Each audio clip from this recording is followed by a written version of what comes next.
Hi hello ನಮಸ್ಕಾರ ಒಂದು ನ್ಯೂಸ್ಗೆ ಸ್ವಾಗತ. ನಾನು ಯಶವಂತ್. ಹಿರಿಯೂರು ವಿಧಾನಸಭಾ ಕ್ಷೇತ್ರದ ಉಪಚುನಾವಣೆಗೆ ಇನ್ನೊಂದರಲ್ಲಿ ದಿನಗಣನೆ ಸ್ಟಾರ್ಟ್ ಆಗಿರುವಂಥದ್ದು, ಜೊತೆಗೆ ಒಂದಷ್ಟು ಸಿದ್ಧತೆಗಳನ್ನು ಕೂಡ ಮಾಡ್ಕೊಳ್ತಾ ಇದ್ದಾರೆ. ಹಾಗಾಗಿ ಹಿರಿಯೂರು ಮಿನಿ ಕದನ ಏನಿದೆ, ಮಿನಿ ಉಪಸಮರಕ್ಕೆ ಹಿರಿಯೂರು ಅಖಾಡಕ್ಕೆ ಅಟ್ಟಿಕಾ ಬಾಬು ಎಂಟ್ರಿಯನ್ನು ಕೊಟ್ಟಿರುವಂಥದ್ದು. ಬೊಮ್ಮನಹಳ್ಳಿ ಬಾಬು ಅಲಿಯಾಸ್ ಅಟ್ಟಿಕಾ ಬಾಬು ಅಂತ ಏನಿದ್ದಾರೆ, ಅವರು ಈ ಬಾರಿ ಪಕ್ಷೇತರ ಅಭ್ಯರ್ಥಿಯಾಗಿ ಹಿರಿಯೂರು ವಿಧಾನಸಭಾ ಕ್ಷೇತ್ರದ ಉಪಚುನಾವಣೆಯಲ್ಲಿ ಕಣಕ್ಕಿಳಿಬೇಕು, ಅಖಾಡಕ್ಕಿಳಿಬೇಕು ಅಂತೇಳಿ ಈಗಾಗಲೇ ಸಕಲ ಸಿದ್ಧತೆಯನ್ನು ಮಾಡಿಕೊಂಡಿದ್ದಾರೆ. ಸೊ ಹಿರಿಯೂರು ಉಪಚುನಾವಣೆಗೆ ಈಗಾಗಲೇ ಮೂರು ಪಕ್ಷಗಳು, JDS, BJP ಹಾಗೂ ಕಾಂಗ್ರೆಸ್, ಈ ಮೂರು ಪಕ್ಷಗಳು ಕೂಡ ಸಿದ್ಧತೆಯನ್ನು ಮಾಡ್ಕೊಳ್ತಿದ್ದಾವೆ. ಅದರಲ್ಲಿ BJP ಹಾಗೂ JDS NDA ಮೈತ್ರಿ ಇರೋದ್ರಿಂದ ಇಬ್ಬರಲ್ಲಿ ಯಾರನ್ನು ಇಳಿಸಬೇಕು ಅಂತೇಳಿ, ಅಂದರೆ JDS ಅಭ್ಯರ್ಥಿಯನ್ನು ಇಳಿಸಬೇಕು ಅಥವಾ ಕಾಂಗ್ರೆಸ್ಗೆ ಟಕ್ಕರ್ ಕೊಡಲಿಕ್ಕೆ BJP ಅಭ್ಯರ್ಥಿಯನ್ನು ಇಳಿಸಬೇಕು ಅಂತ ಒಂದು ಲೆಕ್ಕಾಚಾರ ನಡೀತಾ ಇದೆ. ಸೊ ಅಲ್ಲಿ ಫೈಟ್ ಇರುವಂಥದ್ದು, NDA ಮತ್ತು ಕಾಂಗ್ರೆಸ್ಗೆ ಫೈಟ್ ಇರುವಂಥ ಒಂದು ಕ್ಷೇತ್ರದಲ್ಲಿ ಈ ಬಾರಿ ಮೂರನೇ ಅಭ್ಯರ್ಥಿಯಾಗಿ ಅಥವಾ ಟ್ರಯಾಂಗಲ್ ಫೈಟ್ ಕೊಡಲಿಕ್ಕೆ ಅಟ್ಟಿಕಾ ಬಾಬು ಹಿರಿಯೂರು ಅಖಾಡಕ್ಕೆ ಇಳಿದಿದ್ದಾರೆ.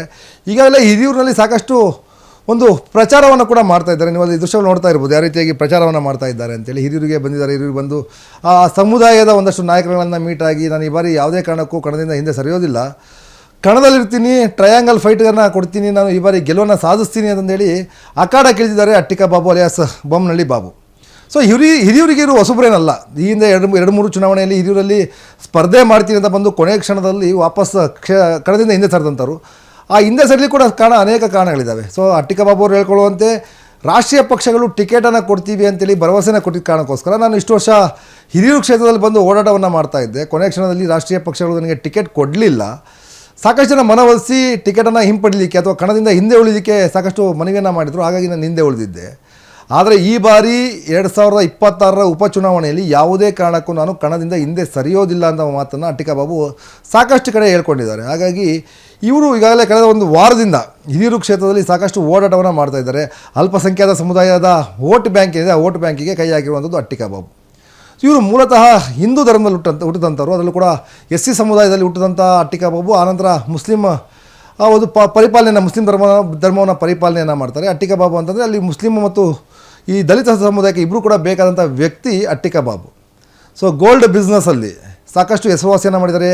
ರಾಜ್ಯದ ಯಶಸ್ವಿ ಉದ್ಯಮಿ ಕೂಡ ಹೌದು ಅಟ್ಟಿಕಾ ಬಾಬು. ಹಾಗಾಗಿ ಆ ಒಂದು ಉದ್ಯಮಿ ಏನಿದ್ದಾರೆ, ಆ ಉದ್ಯಮಿ ಈಗ ರಾಜಕಾರಣಕ್ಕೆ ಅಧಿಕೃತವಾಗಿ ಎಂಟ್ರಿ ಕೊಡಲಿಕ್ಕೆ ಕಳೆದ 2-3 ಚುನಾವಣೆಯಲ್ಲಿ ಬಂದು ವಾಪಸ್ ಹೋದಂಥ ಅಟ್ಟಿಕಾ ಬಾಬು ಈ ಬಾರಿ ಯಾವುದೇ ಕಾರಣಕ್ಕೂ ನಾನು ವಾಪಸ್ ಹೋಗೋದಿಲ್ಲ, ಎರಡೂ ರಾಷ್ಟ್ರೀಯ ಪಕ್ಷಗಳಿಗೆ NDA ಮತ್ತು ಕಾಂಗ್ರೆಸ್ ಎರಡಕ್ಕೂ ಕೂಡ ನಾನು ಫೈಟನ್ನು ಕೊಡ್ತೀನಿ, ಈ ಬಾರಿ ಗೆಲುವನ್ನು ಸಾಧಿಸ್ತೀನಿ ಅಂತೇಳಿ ಹಿರಿಯೂರಿನಲ್ಲಿ ಈಗಾಗಲೇ ಅಖಾಡಕ್ಕೆ ಧುಮುಕಿ ಆ ಒಂದು ಏನು ಕಣ ಅಂತ ಏನು ಹೇಳ್ತೀವಿ, ಕದನ ಕಣ ಅಂತ ಹೇಳಿದೆ, ಕದನ ಕಣವನ್ನು ರೆಡಿ ಮಾಡ್ಕೊಳ್ತಾ ಇದ್ದಾರೆ.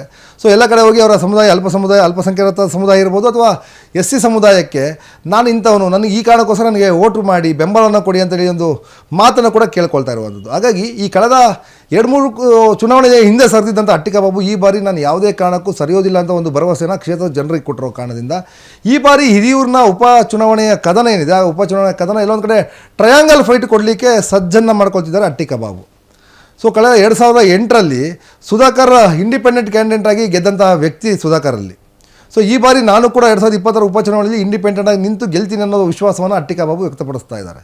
ಗೊತ್ತಿಲ್ಲ, ಯಾಕಂದರೆ ಚುನಾವಣೆ ಸಂದರ್ಭದಲ್ಲಿ ಏನು ಬೇಕಿದ್ರೂ ಆಗ್ಬೋದು. ಆದರೆ ಸಾಕಷ್ಟು ಉಪಚುನಾವಣೆಗಳಲ್ಲಿ ಅಲ್ಲಿಯ ಪಕ್ಷ ಕಾಂಗ್ರೆಸ್ ಯಾವ ಸರ್ಕಾರ ಅಧಿಕಾರದಲ್ಲಿರುತ್ತೆ, ಆ ಸರ್ಕಾರ ಎಲ್ಲ ಸರ್ವಸತ್ರ ಪ್ರಯತ್ನವನ್ನು ಕೂಡ ಮಾಡುತ್ತೆ.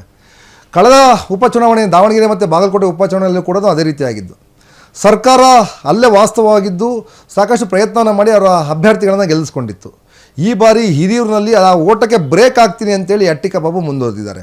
ಇಡೀ ಸರ್ಕಾರ ಬಂದು ಹಿರಿಯೂರಲ್ಲಿ ಕೂತರೂ ಕೂಡ ನನ್ನ ಗೆಲುವಿಗೆ ಬ್ರೇಕ್ ಹಾಕ್ಲಿಕ್ಕೆ ಯಾರೂ ಆಗೋದಿಲ್ಲ, ನಾನು ಕಾಂಗ್ರೆಸ್ನ ಗೆಲುವಿಗೆ, BJPಯ ಗೆಲುವಿಗೆ, JDSನ ಗೆಲುವಿಗೆ ಬ್ರೇಕ್ ಹಾಕಿ ನಾನು ಗೆಲ್ತೀನಿ ಅಂತೇಳಿ ಅಟ್ಟಿಕಾ ಬಾಬು ಈಗ ಓಡಾಡ್ತಾ ಇದ್ದಾರೆ.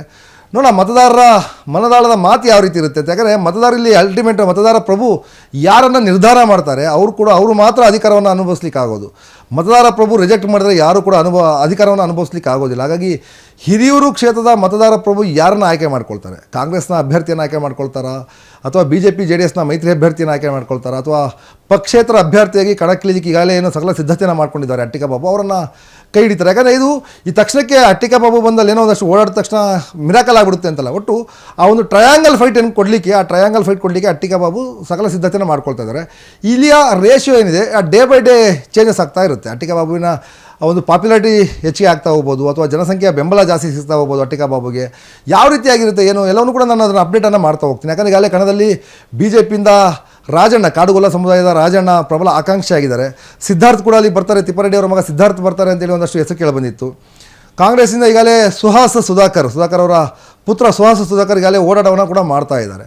ಸೊ ಎಲ್ಲರ ನಡುವೆ ಅಟ್ಟಿಕಾ ಬಾಬು ಆ ಇಬ್ಬರನ್ನು ಕೂಡ ಯಾವ ರೀತಿ ಕಟ್ಟಾಕುವ ಪ್ರಯತ್ನವನ್ನು ಮಾಡ್ತಾರೆ, ಜನ ಇವ್ರಿಗೆ ಸಪೋರ್ಟ್ ಮಾಡ್ತಾರೆ, ಎಲ್ಲವನ್ನೂ ಕೂಡ ನಾವು ನೆಕ್ಸ್ಟ್ ಪೊಲಿಟಿಕಲ್ ಅಪ್ಡೇಟಲ್ಲಿ ತಿಳಿಸ್ತಾ ಹೋಗ್ತೀನಿ. ಎಲ್ಲರಿಗೂ ನೋಡ್ತಾ ಇರಿ ನಮ್ಮ ಒಂದು ಕಡೆ ನ್ಯೂಸ್.